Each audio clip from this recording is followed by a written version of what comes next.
Bonjour à tous, vous informer, c'est notre devoir. Tous en essayant ya okutana bino poto solola masolo ya mboka.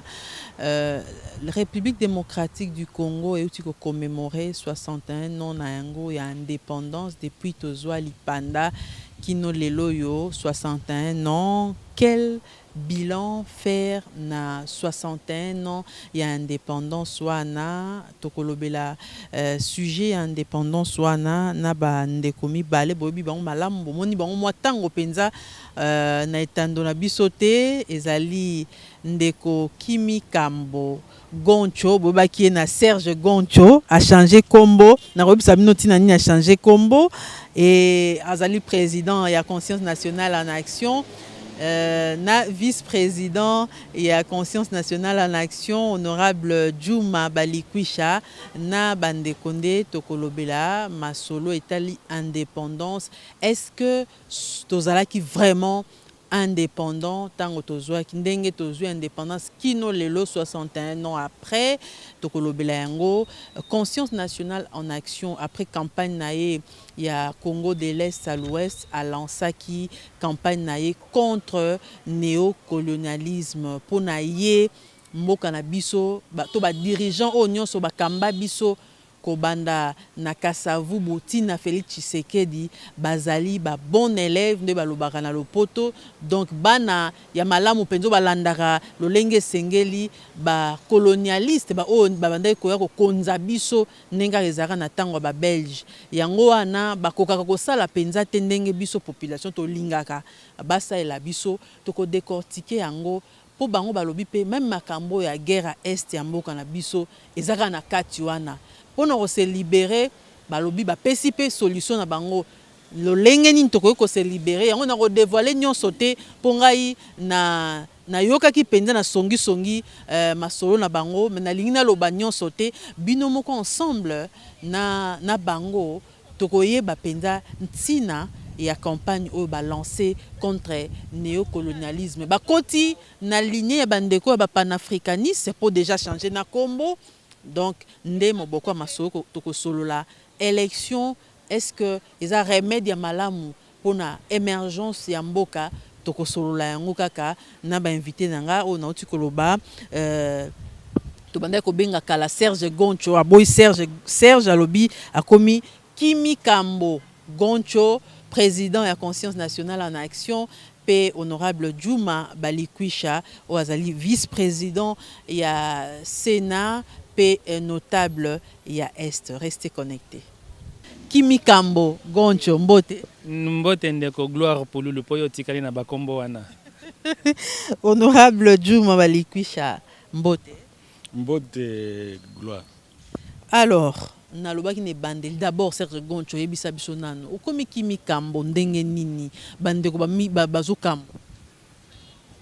Donc tolobaki tant tozo kanisa makambo ya mboka tomoni ke racine na biso oyo biso tozo bosa na ezali tradition na biso identité na biso culture na biso mais tokota na ba culture mususu bazo mema biso tozo kene pe bon taba siko tosalaki mwa campagne na baninga na biso ya collectif Afrique na baninga mususu ba panafricaniste tomoni ke pour que les Africains retrouvent leur chemin, leur identité et affirmer leur place dans le concert des nations, il faut pas préserver la valeur na bango sans renier les échanges avec les autres.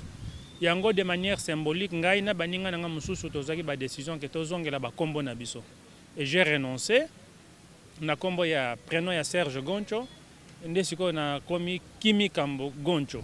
Salama makambo na salama pe na tanga mobutu, mais tozonga pe na ba kombo mindele. Et Salema n'attend à Mobutu parce que Zalaki un peu une imposition. Puis il n'y avait pas eu une campagne à Batouba comprendre en gros très bien. Si quoi un gamin comme on a changé. Il y a eu un grand boxeur dans le monde. Ayebana Lelo Ali Bomaye, Cassius Clay. Comment on est Zalaka Cassius Clay? Mais c'était un homme très intelligent, ce n'est pas n'importe qui. En comprenant que quelque part il doit respecter ses racines. A changé qui a Komaki Mohamed Ali. Et ça y est mon côté, tous à peine à battre le rôle là-bas. Fela Anikula Pokuti, le grand saxophoniste nigérien, à Botamaka Fela Ransom, à Chanjaka. Tozana Kunta Kinte, célèbre film ya Kunta Kinte. Comment on est babana obenga etobi, mais quelque part tant conscience les autres ont comprendre mais il faut notre identité nanga. donc wana eza lisolo eza mwa mulai mais nalobika na mokusenga nazongi kombo nanga Kimi Kambo Goncho. Et puis toza bana baninga pe ebele basi ba changer ba Kiowene ba Kitieme ba Mudianga ba changer ba bazongeli ba kombo na bango ya mboka pe yo pe na semaine prochaine toza na esengo ya koyebisa balandi nyonso ya tele tiango ke oyebisa bango contre gré nanga nde tika Mobutu toza kote ya eza évangélisation pour que oza kombo no ya sika. Alors honorable Djouma namoni ya yo ezaka deya banda kala bon yanga eza banda kala même bana nanga eza kaka bakombo wana nde baza nango parce que effectivement lokola Serge Kimi Kambo auti oloba disons changement ou bien kozwa conscience mais tozana bitumba munene ya osala eza bitumba culturel à partir du moment où tozo bossa na culture na biso tozo yamba culture ya bapaya siko toko ba référence na biso nyonso tu ozala côté ya bapaya eloko mopaya sali nde eloko ya malamu d'ailleurs na kopesa bino exemple moko boye awa na Kinshasa belge moko asalaki conférence na congolais mais congolais a expliqué le néocolonialisme makambo nyonso tu wana a expliqué yango très très bien bato babeti maboko te mais l'air belge abanda oloba moins que makambo congolais abanda oloba yengo babetele maboko makasi moito po mundele nde alobi makambo yango bamoni ke nde eza makambo ya sur ndongo wana yo moko donc ozomizwa inférieur par rapport à mutu oyo azo kambayo c'est-à-dire à travers culture donc culture na yo obwaki yango musika olobi nono oya mopaya oyo mutu azonyokola yo nde eza culture ya malamu. Alors tobanda conscience nationale tobaki yango mingi na makambo oyo campagne basalaki mingi thème principal na bango ezalaki bane oyo eleki na même na lancement na bango Congo de l'Est à l'Ouest mais sikoyo ndenge nalobaki na songi na biso ba journaliste bayuti ko lancer campagne contre néocolonialisme. D'abord campagne yango eza nantina nini likambo liboso toza kotiango na continuité campagne to bandaki Congo de l'Est à l'Ouest to programme yango pour environ 7 mois 8 mois to sali pe 8 mois ezalaki pour na ko sensibiliser bato po bandeko bazo kufa na Est mais biso na Kinshasa pe na ba parti musu ya mboka to yebi yango te yango to lancer campagne wana to la solidarité to interpeller gouvernement bozo ba ke to bandaka en tout cas thème ya audit de campagne audit de l'armée yo moko yebi yango to lansaki yango wa audit de l'armée to lobaki pe départ de la MONUSCO to moni quand même qu'après 6 mois 7 mois 8 mois makambo ne chauffaki mais après to komona brusquement élan wana réveil yaki ezalaki interrompu par l'état de siège tant état de siège ye ba ke période wana bandeko na Goma Beni banda ko manifester makasi campagne wana il y a une coupure siko to mituna ki to sala nini. Nous nous sommes décidés que toute la solidarité n'a pas na gouvernement. Malgré que nous ne croyons pas en cette solution-là, nous nous sommes tués. Il y a un moment que tu as 2 mois, tu as loba mingite, tu as dit que nous, président, na politicien, tout le monde a le loko angonde, tu as 2 mois. Mais si tu as continué, il y a néocolonialisme. Pourquoi? Parce que tu as l'analyse. Peut-être que guerre ya Est wana ezali en fait en réalité ezali guerre ya néocolonialisme c'est-à-dire colonisation ezalaki batu bazo tamusika bazo ko exploiter matière première na bino après tozu indépendance soi-disant mais malgré tozu indépendance wana to moni que batu wana ba continuer ko exploiter kaka mais sous une autre forme ya ko batama donc la colonisation a pris un autre visage un visage masqué yango nde babengaka néocolonialisme eza kosalema sima ya kobatama wana eza nini ezali kobatama principalement sima ya bakonzi na biso ya mboka c'est-à-dire bango bazolakisa su bilongi te mais bakozwa président batie ye kuna bango nde bazodécider qui sera votre président omoni sikoyo ils agissent à travers nos présidents kobanda Kasavubu ti lelo na Tshisekedi c'est eux qui agissent bazotia ye pression Mobutu, Kabila le père, Kabila le fils, Kabila le père qui a résisté à Bomiye. Donc, il y a un bazaliwana, beaucoup ça l'union sur Bolingi, mais bango sur baza quoi agir quand il faut choisir entre la MONUSCO et le peuple, par exemple, président Royeb Sabiso, hein, Le peuple, vous là-bas, vous êtes manipulés. Les enfants sont manipulés. Heureusement qu'il a corrigé. Mais il dira toujours la MONUSCO est là pour nous aider. Mais entre le peuple et la MONUSCO, la communauté internationale, ces gens-là qui viennent exploiter, ils choisissent toujours par là. Donc, c'est pour dire que si on toque na Maman Likambo ezali, le néocolonialisme qui agit de plusieurs manières, mais entre autres derrière nos dirigeants. Mais avant tout le néocolonialisme, Mboka na biso tu commémorer 61 ans il y a indépendance na yango. Est-ce que tozala qui penza indépendant, honorable Djouma Balikwisha? Merci Maman Gloire. Bon, indépendance, tozwa qui indépendance nominale. Mais sinon après indépendance on a nominal, makambo échangé. D'ailleurs, vous me rappelez makambo Janssen Alobaki, c'est un colonel belge. Alobaki après l'indépendance égale avant l'indépendance. Et ngoloba tozui indépendance, donc li pendant na tozui, mais eloko moko échangé té. Yango de tokota na makambo na ya néocolonialisme. C'est-à-dire différence zanine. Colonisation et sa occupation officielle. C'est-à-dire bayebi kemboka wana belge ou bien français ndazo kambango. Mais néocolonialisme sikoyo eza ndenge kimbi kambalobaki batu bazo batama mais sima donc il y a biso moko. Donc bautia wana soki président même ba ministre kokoma wana il faut zala na relation donc ndenge balobaka na campus ozala branché na mutu moko boye et tout ça. Mais donc biso tozokanisa ke biso nde tozokamba mboka nzokande batu wana banguna nde bazokamba mboka yango tolobi non il faut to ça la lutte contre likambo wana ya néocolonisation, ce qui est toujours la colonisation qui continue mais sous une autre forme. Alors, Serge Gonchalobi, néocolonialisme, Kimi Kambo, en tout cas, Penza, les lois n'ont pas été makasi parce que comme ça, n'ont pas PTT, Kimi Kambo Gonchalobi, que néocolonialisme wana isa à la base il y a la guerre oyo tozanango na est na biso na ndengeni. Mais oui, parce que qui a fabriqué Kagame? Kagame est toujours Kagame. Mais Kagame a été fabriqué par le génocide rwandais. Aïe, on l'a armé, a renversé Batu. Basali plan na bango qui ba réfugié rwandais bakota ao. Souvenez-vous Kengo alobaka ke tolobi ba réfugié bazonga. Kengo témoignage onezati lelo. Alobaka ngo lobi mais moi j'ai dit au président Mobutu tozo zongisa Batu na mboka na bango.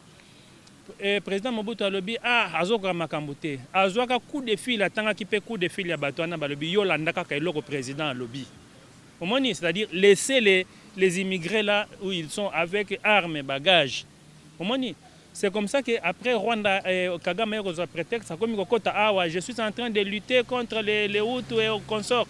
Finalement nde kokota libela Kagame akota awa pillage pe banda depuis période wanati lelo omoni.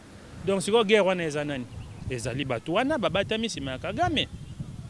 Lelo, les armes batuana baza kozwa. Po basa les sabiso guerre wana.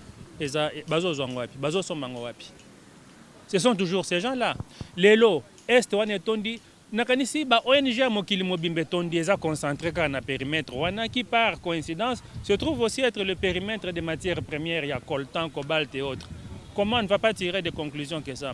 Le monde entier, il y a des gens qui ont dénoncé que toutes les multinationales utilisent le coltan dont on ne connaît pas l'origine. Mais tout le monde sait que coltan est wapi. Bason bakango wapi. Comment? Comment on a? Donc, lelo sikoyo, bawa président Nabiso a signé un accord avec le Rwanda qui nous tue. Comment est-ce?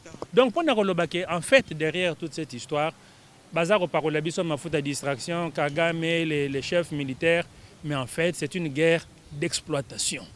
Donc, des communautés internationales, nous avons Bango nyoso baebi makambwana. C'est eux qui sont derrière tout ça.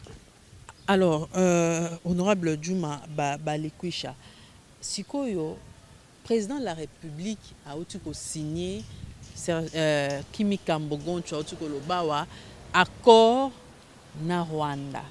Bandeko mingi balobaki accord wana bato baza mingi na opposition balobi te pona nini ya signé na Rwanda et zali lokola ke ateki mboka et tout, mais côté ya pouvoir mouvance présidentielle balobi non na abaya ko yiba biso par groupe armé bat bakufaka na bapesa bango bat mboka etika la kimia vometo pona nini. Que répondez-vous à tous ces gens? Oui, merci beaucoup. Mais naozonga moi muke makambo kimi kambo auti oloba. En fait, la guerre à l'est ou bien au Congo d'une façon générale, ndenge alobaki, mais c'est une façon, même pas une façon. Donc on a oloba que guerre oya est ou bien guerre na Congo, ezali kolakisa très clairement que l'absence d'autorité de l'État. Tozana bakambimboka te. Absence d'autorité de l'État et comme akandenge nini. Po batuana bango moko bazana intérêt l'État ezala te po basala rapine ba piller ndenge balingi. Yango wana donc même tamsu tolobela makambo yango yemoko président auti oloba ke non guerre wana na kati armée na biso ba magouille eza ebele ba trafiquant bazali tout ça, donc eza situation moko entretenue bazolinga etikala ka ndenge wana tozala na l'état te yango basala pillage ndenge balobi sans aucune norme. Alors makambo wana ya accord, j'espère que nous allons moins maîtriser pour ezopesanga kanda. D'abord nayebi contenu ya accord te. Nayebi contenu ya accord te. Mais sikoyo tout ça la réflexion moko scientifique. Balobinde po bake ko sala raffinage traitement ya ba or na biso kuna na Rwanda kuna nde ba machine ezali ba entreprise ezali. Yango na ngeke na loba na bito sala analyse moko scientifique.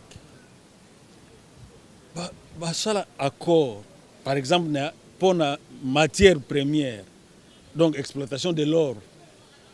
Exploitation de l'or.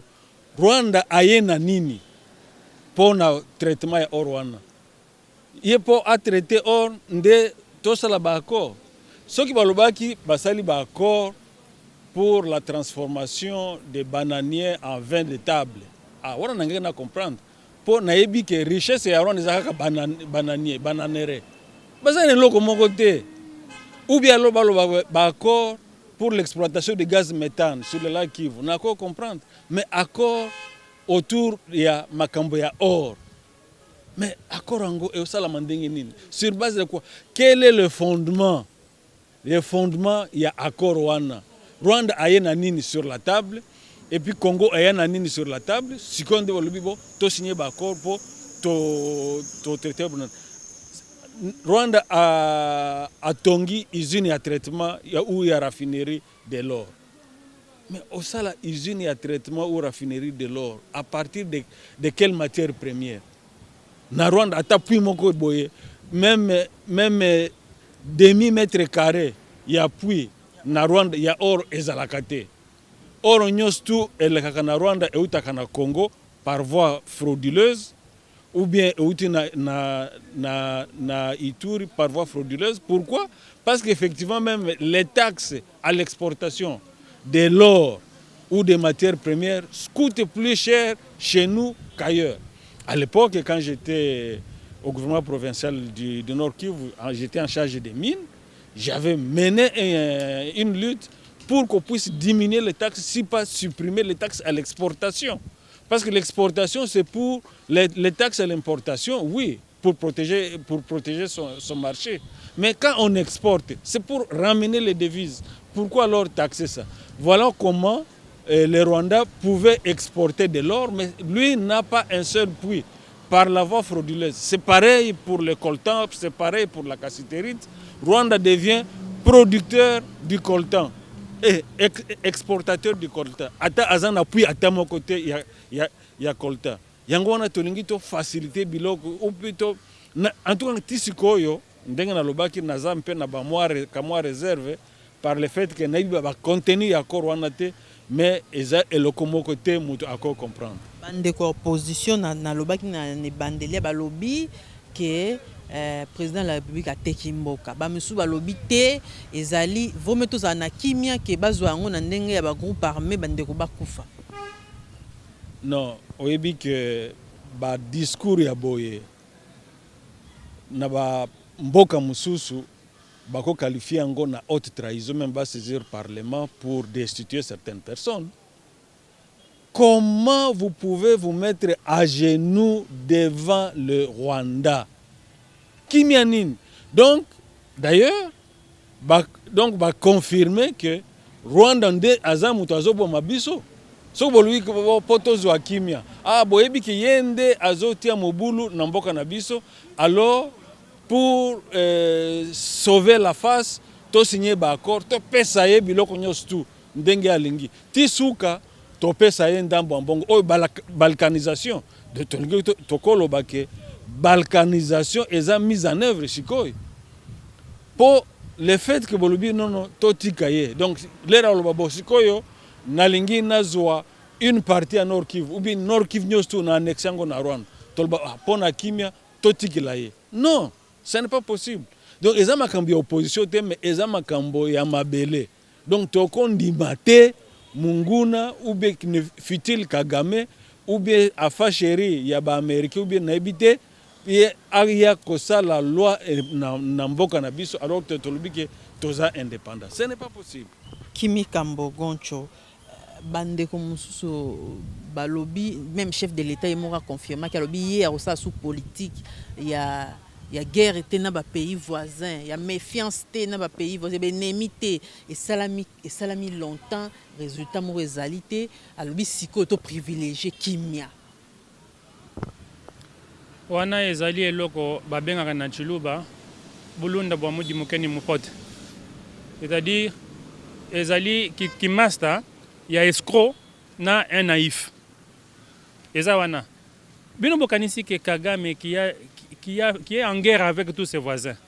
Azamuto Borosa n'a confiance. Et vous croyez que quand il vous promet, il calcule, il voit son intérêt. Aujourd'hui, quand le Kagame c'était un modèle, qu'est-ce qu'il a? Et il a pillé notre pays, mais on le cite un modèle. Tozan le Camboya pété. Tozan n'a pas un problème na Rwandais. Tozan que le Congo doit se faire respecter. Ah ouais, Tozan n'a pas camarade Rwandais. Problème est zakunate. Problème de lobby, nous ne voulons pas d'étrangers rwandais dans notre armée.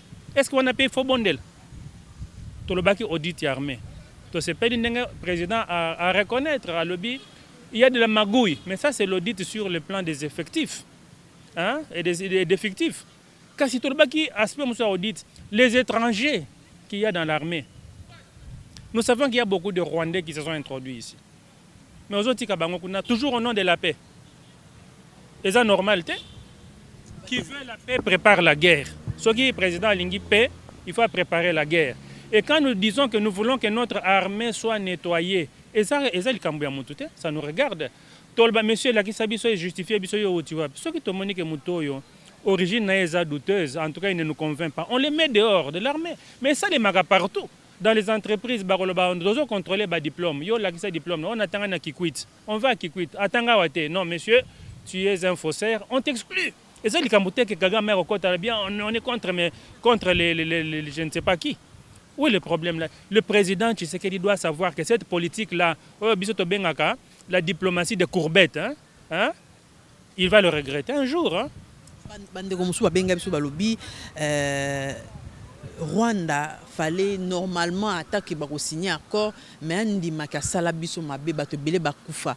Na France kuna kuta boya ki na ekondima mais ayepe na Congo atamoli pe na tapis rouge na Goma. Mais c'est ça qui est inexplicable et inacceptable. Vous êtes en train de cracher sur nos morts.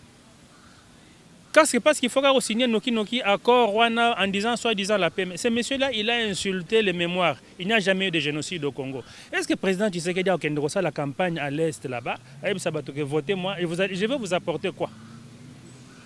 Ce monsieur-là, il insulte le prix Nobel de la paix, Dr Mukwege.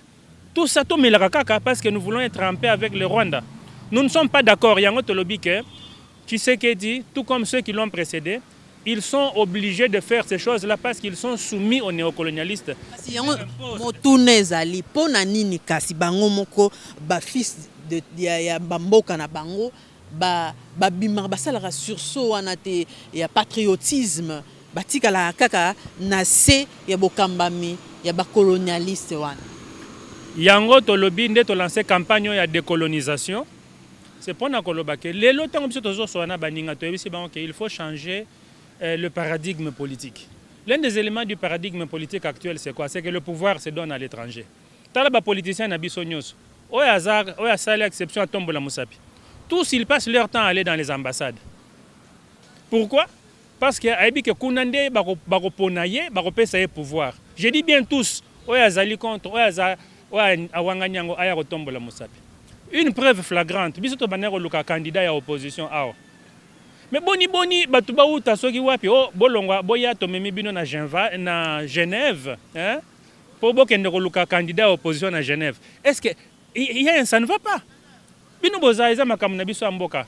Bango nyoso, hein? Tshisekedi azalaki, Kamera azalaki, Fayulu azalaki, Katumbi, Bemba, Muzito, Matungulu. Mais tous ils sont partis faire quoi là-bas? Yango nazo lo baké. Tous nos dirigeants politiques sont les bons élèves du néocolonialisme. Et tant qu'ils seront soumis à ces systèmes-là, nous ne sommes pas sortis de l'auberge. Est-ce que c'est facile, honorable Djouma Balikwisha, yako bima na nini wana néocolonialisme? Tomonaka Sankara lera bandeka ko bimisa mutu boye, paf, akufi. En tout cas, Maman Gloire, nakoloba ke kobima na néocolonialisme wana c'est facile. Ata cité kombo ya Sankara, mais c'est facile. À partir du moment où yango nde mosala conscience nationale en action zo sala, batu bazwa conscience que bango nde baza moteur ya changement. Changement et que outa Bruxelles, Paris, to Washington te ezabiso moko. Donc à partir du moment où on va mettre le peuple congolais en mouvement, en action, changement est royal. Donc, c'est facile, à condition que tout ça, le travail, il y a sensibilisation, il y a mobilisation, il y a peuple nabiso pour que bangonde moteur et à changement. Peuple en otambola ndeni koto état de siège, koto Covid, bazala 20 barosala lolenge nini. Bandeko kutu mingi ya diaspora basengaka révolte, révolution. Bon, on a conscience nationale, révolution on a état de siège, barotambola wapi, société civile kutu ma lobeza. Bon, au type que ça la parallèle moko bien le bill kambo état de siège. Donc on a moni deux questions ici kawana. D'abord le kambo ya état de siège, puis il faut le belango et puis le kambo ya comment le peuple peut se... Est-ce que le peuple doit se révolter? Je dis oui. La révolte est un droit fondamental. Et ça est leur légitime défense. Ceux qui les loyers ko bimiselanga minduki, hein? Na ko se défendre te pour état de siège ezali, je vais me défendre. D'ailleurs, ceux qui au Landa qui angoté, na Beni, il y a 2 jours, les gens sont sortis. Hein? Plein état de siège. Les gens sont sortis et ils ont recusé les FARDC. Vidéo. Les gens sont sortis, ils ont recusé les FARDC. Pourquoi? Balobi, ils ont appris qu'il y avait des manifestations. Ils ont vu les signes. Bakeyi na camp militaire mokweza pembeni wana. Bayebisi bango ke tozomona nungu. Ça ce n'est pas notre problème. Les gens sont partis. Parce qu'ils ont vu que les FARDC ne faisaient rien. Quelques temps après, Bamassasi est bandit. Pendant 2 ou 3 heures, il y a eu 7 ou 8 morts. Il y a 2 ou 3 jours de cela, à Rumangabo, je crois. Il y a eu 2 ou 3 morts. Certains parlent de 7 à 8 morts. Après, on a vu les militaires, les FARDC, les morts là, pour les enlever. Mais au moins la vidéo, les populations étaient fâchées parce que quand je n'ai plus que la mort devant moi, état de siège, ça ne signifie rien. Les gens sont sortis. Maintenant, on pose la question, quel est l'avenir de cet état de siège? Pendant 2 mois, les gens se sont tués. Les manifestations et s'y lient. biso même awa na kin pe tolobaki tokosa iso eloko moko te par solidarité balobi to soutenir FRDC. Nous avons soutenu même ceux qui état de siège ezalaki awa te, mais nous nous sommes tus. Au moins bien que tu sali 2 mois toza kolobe eloko te totikaki. Mais avec des tueries comme ça, il n'y a pas que ça, il y en a d'autres. Dites-moi état de siège wana eza ya tina nini? Mais pourquoi juste malgré état de siège, tu es prorogeant, je crois pour la 2e ou la 3e fois, je crois que ça il y a 2 mois, tuerie, ils allaient si la kakate. Est-ce que na landaki nani gouvernement militaire à lobby guerre est asymétrique. Asymétrie à guerre en haut. Bakokaka ozolango stratégie te. Nalobaki moko boye makambo ya sense alobaki avant l'indépendance égale après l'indépendance. Donc nako zoa réflexion wana pona loba avant état de siège égale après état de siège. Après état oui. Pona nini? État de siège est. Mais j'ai l'impression que on joue la même partition de musique. Tolobaka jour moko boye que liboso bamando loba tosali opération Sokola. Mais leur balancer opération Sokola entre temps babomi batu moyete. Tokomi na opération de grande envergure. Président Tshisekedi alansaki grande envergure. Talam batu ndeni bazo kufa. Le loyo tokomi na état de siège, mais Beni est devenu surtout la ville de Beni est devenue une poudrière. Bazo boma batu, bazo poser ba bombe par-ci par-là. Donc finalement qui pose ba bombe artisanale bwana? Na ebité. Les gens disent ADF, nga banda kala na lobaka ADF azalaka te. Na paraphraser lisusu makambo nani général Mayele alobaki. Alobi soki batu ya sécurité bayebi kokanga batu bazo insécuriser biso elingi koloba batu wana babatami na kati ya ba service ya sécurité na biso. Voilà, donc à partir de là on peut se poser la question qui tue à Beni? Po makambo ya ba ADF wana ba djihadiste e bandaka banda kala. Banda assassinat ya aujourd'hui à titre posthume général Mamadou Ndala, d'heureuse mémoire. Je me rappelle encore ba assassiné Ndala 45 minutes après awa Kinshasa elobi Mamadou Ndala. Faux. Ti lelo bazolo ba ADF mais tozo monate. Finalement, d'ailleurs on se rappelait Mama Gloire. Auto salaki to banosa la campagne de l'est à l'ouest. Tolobi nini? Tolobi tolingi tosala audit de l'armée. Pona nini? Po ba infiltrer bazana kati, ba homme d'affaires ba affaire bazana kati, et effectivement président yemoko aye ko emboîter biso ba pa. Yemoko alobi magouye zana kati armée ba officier affairiste bazana kati. Donc elingelo les gens qui ont intérêt que bitumba wana esilate to bi place nini bazali sikoy. Mais pourquoi président bien ka lobby yango toyo kité commission mo evandi po etala makambo yango toyo kité à suspendre général tel ou colonel tel parce que ce que lobby yango c'est kaza azana ba preuve makambo alo. Bon sikoyo donc nakoyeba te eloko nini azo planifier pona loba pourquoi asali eloko moko te mais eloko ezali que il faut absolument soki tolingi kimia ezonga na Congo surtout à l'est il faut procéder à l'audit de l'armée. Okomituna depuis ça fait maintenant même 3 ans 4 ans on avait présenté la loi sur la programmation militaire. Ti sikoy bazo boya loi wana ezala voter. Donc bazo lingate ba ordre ekota na armée. Ba député ya législature oyo. Bango moko balobi bon il faut tokendo ça la descente sur terrain, to ça enquête parlementaire. ba militaire ba officier ba boyi ba lubi bokende te et puis biso fait ondimi yango problème eza wapi mama gloire problème ezali ke soki en tout cas mboka oyo ezokambama à l'envers ndenge nini po à principe c'est l'homme politique l'autorité politique qui doit diriger l'armée mais na mboka na biso c'est l'armée qui dirige alors allez-y comprendre. Président rwandais na France alobi état de siège ezwamaki ezaki décision ezwami na mbango mingi. Serge Kimi Kambo Goncho nayebi te soki okomprenaki yango lolenge nini.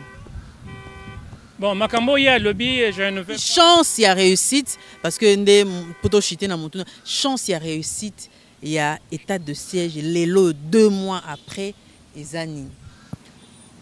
Makambo Kagame alobaki, je ne veux pas le commenter parce qu'il n'a pas de leçon à nous donner parce que toyebi rôle na ye. Mais biso moko en tant que Sénat tolobaka nini? Tolobaka que il nous semble que l'état de siège est décrété pour protéger la MONUSCO. Parce que souvenez-vous, ezalaki une décision prise au moment où toute la population réclamait le départ de la MONUSCO. Et MONUSCO a sali campagne partout et aussi mbaté batu balobi ozaka kokende. Et c'est à ce moment-là que comme par miracle, état de siège est quoi. C'était une hypothèse. Le MONUSCO a vendu calme. Après la campagne pour que nous allons aider les FRDC à réussir l'état de siège. Donc pour nous la seule chose que l'état de siège est Mémé Libiso et Mémi, le seul changement, c'est que les gens n'ont plus le droit de manifester. Mais pour tout le reste, rien n'a changé. Donc nous n'avons jamais cru à l'état de siège. La preuve, c'est que... Mais par contre, nous disons, président de la République, ça l'audit de l'armée. Ça l'audit de l'armée. C'est plus simple, c'est plus urgent même que d'aller signer des contrats d'or avec le Rwanda en disant que ceux qui te payent bango or qui m'y koya. Non, là ça dépend d'eux. Mais l'audit de l'armée, ici chez nous, Yosage commandant suprême des armées. Donc c'est toi le patron. Et ça chez nous, c'est plus simple. Mais pourquoi ça tarde alors que tout le reste est plus urgent? Le président doit savoir que quand tu acceptes d'être président de la République, hein, c'est un métier à risque. C'est pourquoi tu as certains avantages, certains privilèges, parce que c'est un métier à risque. Assumez les risques là. Assumez-les. Toyebi, nous savons. Nous ne sommes pas contre le président. On est contre Fachi Beton. On n'est pas contre le président. Courage. Vous allez finir votre mandat de manière lamentable. Mais si vous voulez faire confiance au peuple, nous allons vous aider à mettre tous ces militaires-là hors d'état de nuire. Nous sommes capables. Yo kanisi que président n'a pas service ni soit sécurité a évité bateau ba infiltré na katia. Ayebi bango très bien. Problème est qu'il ne contrôle pas le pays parce qu'il reçoit les ordres d'ailleurs de ceux qui ont instrumentalisé ces militaires-là, Kotouché Oyote. C'est ça la vérité. Nous tous, nous savons qui sont les mauvais jetons de l'armée. Nous le savons. Ils ont des immeubles partout. Nous le savons. Comment lui, il peut ne pas le savoir? Comment il peut ne pas le savoir? Comment un président voté par son peuple va téléguidé, disons-le, entre guillemets, par la force néocolonialiste? Yango Tozaro Loba, que nous devons changer le paradigme congolais. Jusque de Kassavoubou jusqu'à aujourd'hui, nous n'avons, à part peut-être Kassavoubou, je dis peut-être, nous n'avons pas eu un président qui soit vraiment en phase avec le peuple. Presque tous, ils ont quelque chose contre le peuple. Au Banana Kassavoubou, c'est Lumumba qui avait le vent en poupe. Kassavoubou, qui moi minorité. Je m'excuse, qui sont nous parlons histoire, c'est science. Ozui Mobutu, il était contre le peuple. On l'appelait dictateur. Mouzé n'a pas vraiment traîné. Hein? Il a été assassiné. Kabila, le fils, Binomoro Boyebi, dans quelles conditions il est parti? Tout le monde disait tout sauf Kabila, n'est-ce pas? Lelo Tshisekedi, il est arrivé au pouvoir dans des conditions discutées jusqu'aujourd'hui. Toyebite qui a été élu, qui n'a pas été élu, avec tout ce qui s'est passé, mais ça l'avait fragilisé. Et comme ça l'avait fragilisé, les Américains sont venus ici en disant nous venons te consolider. Parce que tous les Européens, même Kagame et Bakitaki, il ne faut pas proclamer les résultats. Quand ces gens-là viennent et que c'est eux qui sont maintenant le soutien de votre pouvoir, vous avez une dette morale. Et ainsi que tous les autres aujourd'hui qui rechercher pouvoir na poto. Nos politiciens sont là pour flatter l'Europe. Parce que Monisco n'a pas ça pouvoir. Mais avec ça, on ne va pas s'en sortir. Nous comprenons les difficultés dans lesquelles se trouvent nos présidents. Il faut en finir avec les présidents qui sont nommés ou désignés ou cooptés par l'étranger. Que faire? Que faire justement? Bon, nous sommes des légalistes. Hein? Nous pouvons ne pas être d'accord avec ça. Nous sommes des légalistes. Il y a des élections en 2023, n'est-ce pas? Il y a des élections en 2023. Le peuple peut s'organiser. Nous, la CNA, nous avons mis en place une structure. Nous communiquons ça à ceux qui sont intéressés. Nous avons mis en place une structure pour que, de la manière la plus démocratique, les dirigeants du Congo à tout niveau proviennent du peuple. Et c'est très facile. Très facile avec na Séninde Toyebi, Seigneur on peut ba réforme en Toyebi te soki ezaka ndenge bande wande ko s'attendre politique na politique. Seni wana, ce que la Seigneur aujourd'hui, c'est ce qu'elle était hier. Les Kamba Seigneur n'est pas le Kamba machine à voter. À un moment, on nous a brandi l'épouvantail. Machine à voter, to voter parce que Nasuka Tolobaka, avec ou sans machine à voter, nous irons aux élections. Et puis je vous rappelle pour l'histoire, baninga IDPS ba contredire bisoté. Pero douana ngai na baninga nanga tozaka na structure moko to banobe en DCUD avec les amis de l'église des églises hein, tozaka la société civile. Bisondé au centre interdiocésain. C'était le 15 janvier 2018. Tout ça la conférence où nous avons dit nous la DCUD, nous allons aux élections avec ou sans machine à voter.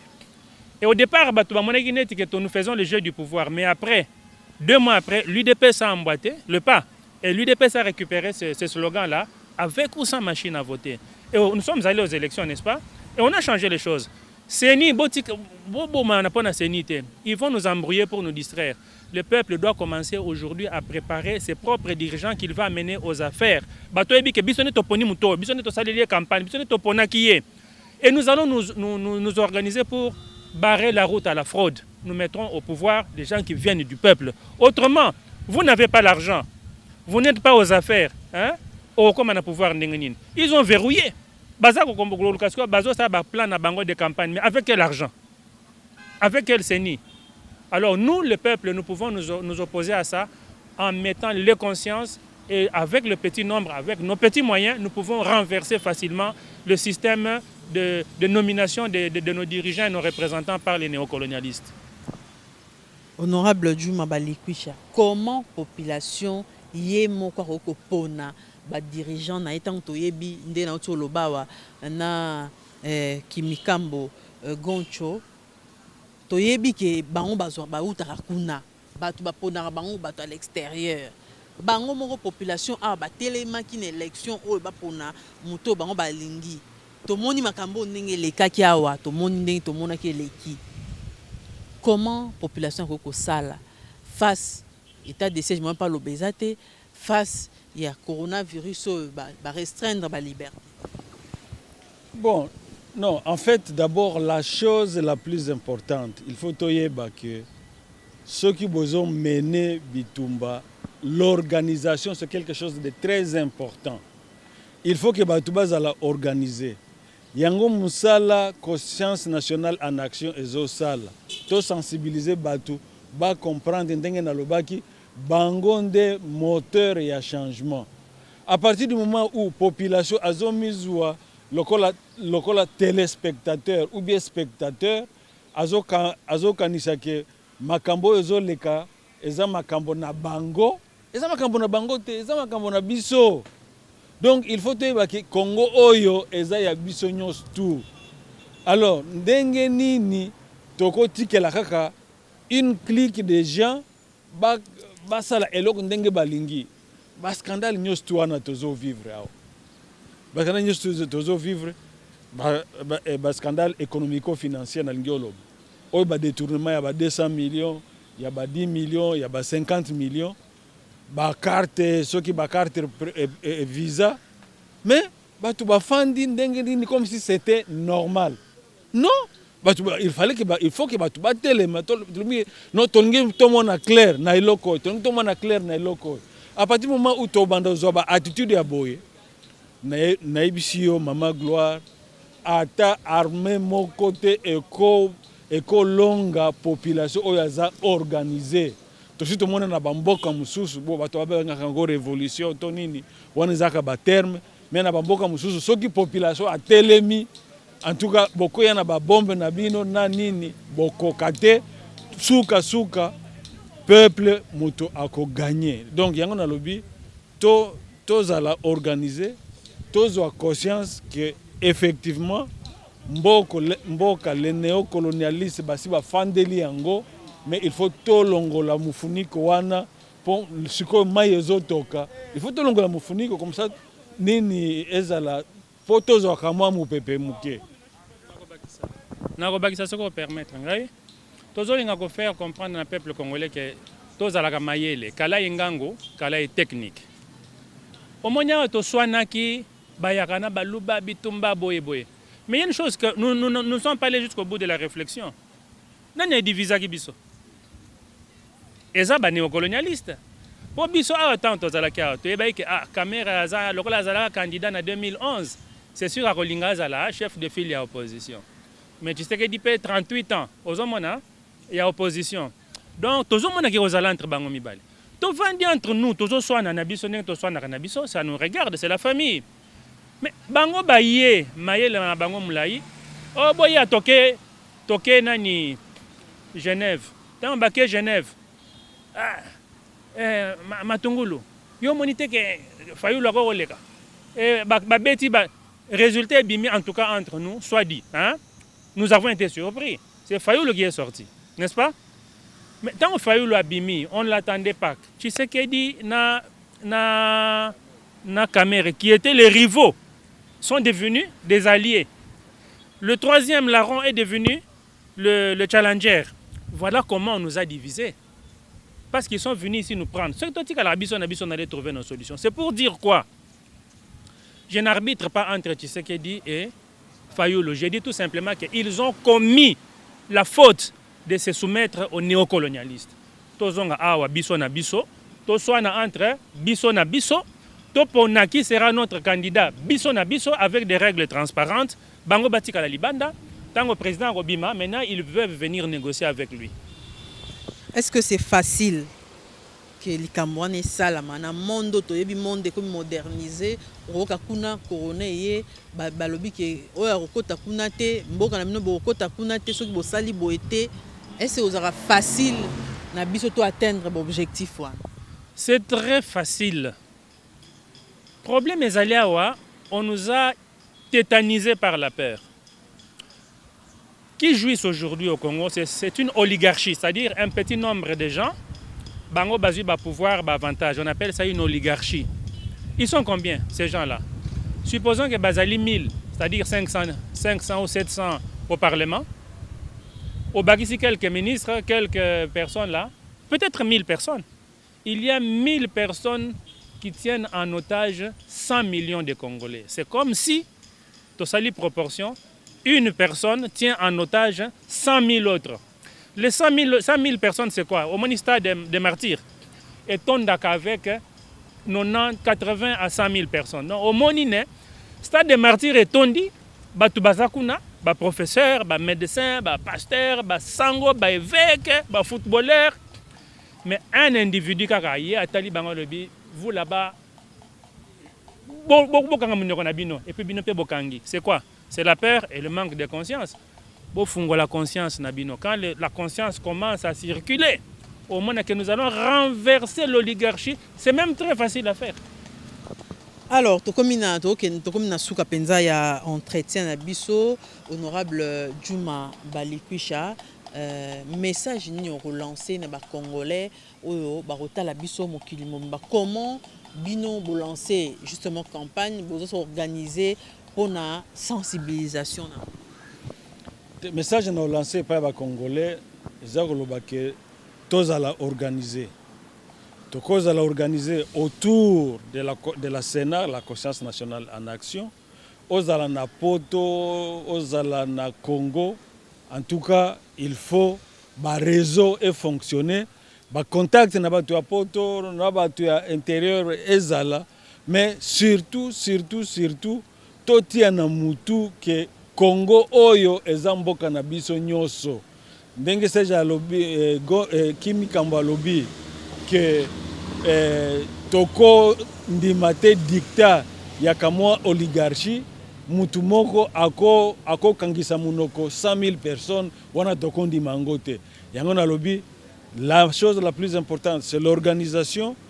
Tozala régulièrement en contact batu ya poto effectivement heureusement à travers ma média nabino tozoka parfois ba message ya encouragement ya batu ya poto mais toko sukela wana te na message ya encouragement mais tozo conscience que il faut tozala organiser poto yeba ndenge nini toko déboulonner bato oyo bazotika totikala kaka na boumbu ti lelo oyo. Kimi Kambo Goncho, message ya suka ya sensibilisation ndenge bo. Donc eza boye na kopesa ba détail nyonso te po ezo senga moi compréhension mais tolobi likambo ya nouveau paradigme politique. Qu'est-ce qu'un paradigme? C'est une façon de décrire le monde. Alors tolobi likambo liboso na paradigme ya sikatozo proposé na ba congolais. Tolobi premier paradigme, il faut déboulonner le néocolonialisme parce que toute la politique congolaise aujourd'hui elle est bâtie sur la soumission au néocolonialisme. Deuxième paradigme politique tolobi, il faut déboulonner les autorités morales. Batunyo so mibenga ba autorité morale dans tous les partis, c'est la dictature. Comment on peut dans une démocratie avoir une autorité morale? Et dans un sens, et comment les gens acceptent ça? Bazo va payer l'autorité morale nabiso à lobby. Non, ça signifie que lui il est le propriétaire d'une structure politique. Ça c'est antidémocratique. Il faut déboulonner toutes les autorités morales. Troisième élément, c'est un nouveau paradigme nabiso. Il faut restituer la démocratie au peuple, c'est-à-dire mécanisme qui tient en place, tozo ebisa congolais nyonso boye. Quota dans une dynamique, zala membre ya dynamique wana. Pesa ka cotisation na yo. Tozo senga biso tozo senga mutu na mutu pesa ka 5 000 francs par mois. 5 000 francs ça fait $2.50. Donc mutu nyonso ko pesa 5 000 francs.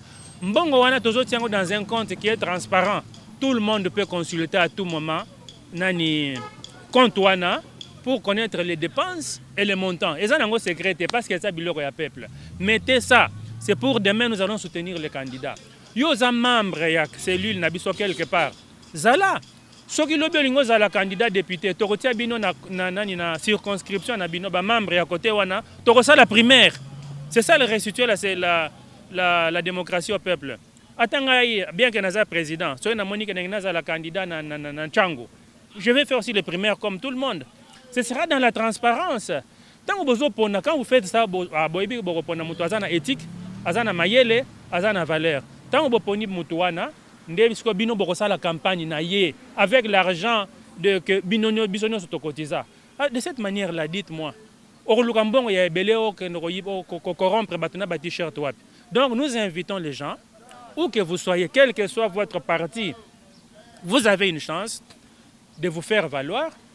Demander le contact de nos représentations, Tozanango Awa, Beni, Butembo, Kinshasa, Tozanango na Goma, en Allemagne, en France. Allez là-bas, constituons-nous, nous voulons restituer la démocratie au peuple. On a 2 ans pour préparer ce qu'il faut et quand les gens font ça, il n'y a aucun parti ici qui peut encore venir nous tromper en disant que Nasseli Libino Pont, Nasseli Libino cabine électrique, beau votengai. C'est comme ça que nous allons faire échec au néocolonialisme. Ndeko Fabien Kouswanika, mais on peut changer comme Boto Pesio Mbote à partir de Kinshasa. Merci pour Namusala Kitoko Osala la Kabiso.